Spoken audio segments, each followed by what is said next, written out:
Hello every one. ഇന്ന് discuss ചെയ്യുന്നത് എസ്തറിൻ്റെ 1 തൊട്ട് 10 വരെയുള്ള അധ്യായങ്ങളിലെ വൺ വേർഡ് ക്വസ്റ്റ്യൻസ് ആണ്.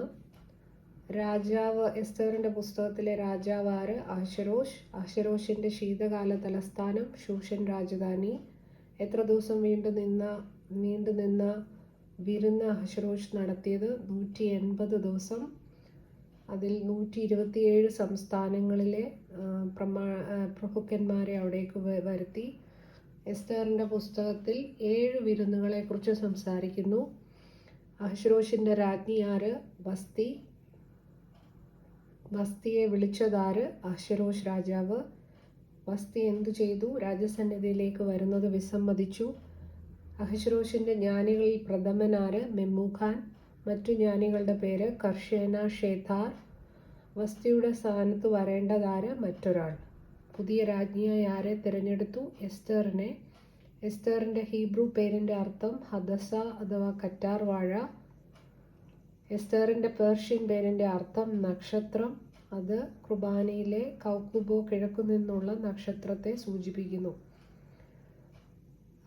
വിശുദ്ധ കുർബാനയിൽ എസ്തറിൻ്റെ സംരക്ഷകൻ മൊർദെഖായി. മൊർദെഖായിയുടെ ഗോത്രം ബെന്യാമിൻ ഗോത്രം. ഷിമെയുടെ മകൻ യായീറിൻ്റെ മകനായിരുന്നു മൊർദെഖായി. രാജാവിൻ്റെ വാതിക്കലിരുന്നത് മൊർദെഖായി. രാജാവിനെ കൊലപ്പെടുത്താൻ പദ്ധതിയിട്ടത് ബിഗ്ദാൻ തേരഷ്.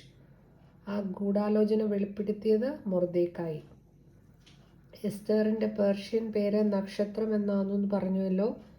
Hidden light. മറഞ്ഞിരിക്കുന്ന പ്രവാസത്തിൽ നിന്നും യഹൂദരുടെ വിമോചനത്തിനായി ഉദിച്ച നക്ഷത്രം എന്ന വ്യാഖ്യാനം. ഹാമാൻ്റെ പിതാവ് ആര്? ഹമദാദ.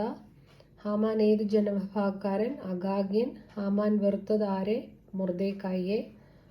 ഹാമാൻ ആസൂത്രണം ചെയ്തത് എന്ത്? യഹൂദന്മാരെ നശിപ്പിക്കൽ അല്ലെങ്കിൽ ജാതിഹത്യാ സംവിധാനം. ചീട്ടുവീശിയ മാസം ഏത്?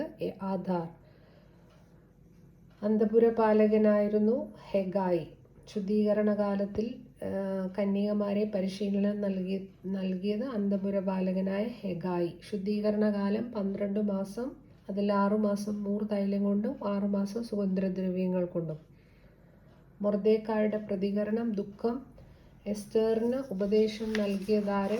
മൊർദെഖായി. യഹൂദരെ രക്ഷിക്കുവാനുള്ള ദൗത്യം എസ്തറിനുണ്ടെന്ന് മൊർദെഖായി ആര് മുഖാന്തരം എസ്തറിനെ അറിയിച്ചു? ഹദ്ദാക്ക് എന്ന ഷണ്ഡൻ മുഖാന്തരം. എസ്തർ എന്തു ചെയ്തു? ഉപവസിക്കുന്നതിനായിട്ട് പറഞ്ഞു. എസ്തർ പറഞ്ഞു, ഞാൻ നശിച്ചാലും നശിക്കട്ടെ. ഹാമാൻ്റെ ഭാര്യയുടെ പേര് സേരസ്.